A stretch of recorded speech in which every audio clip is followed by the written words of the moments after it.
ঘুরে বেরিয়েছেন দেশ বিদেশের নানান মেলায়, সঙ্গ দিয়েছেন বাউল ও সহজিয়াদের। তারই ভ্রমণ কথাই এবার প্রকাশ পেল বই আকারে কলকাতা বইমেলায়। বইটির নাম উদাসী বাবার আখড়া, লিখেছেন ল্যাডলি মুখোপাধ্যায়। এই উপলক্ষে একটি বাউল গানের আসর বসেছিল প্রতিভাসের স্টলে।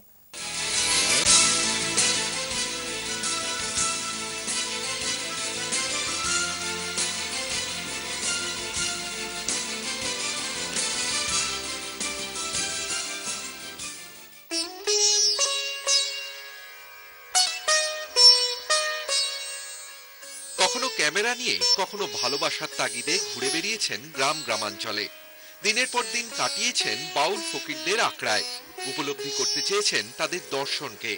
সেই সব ভ্রমণ অভিজ্ঞতাই এবার উদাসী বাবার আখড়া নামে একটি বই আকারে প্রকাশ পেল। লেখার সঙ্গে রয়েছে প্রচুর ছবিও।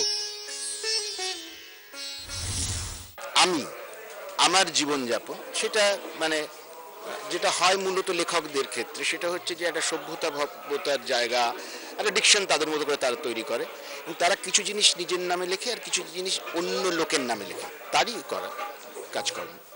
তো আমি আমার কর্ম, অপকর্ম, সুকর্ম সবই এই বইটাতে লিখেছি ফার্স্ট পার্সনে, অর্থাৎ প্রত্যেকটা লেখায় আমি আছি।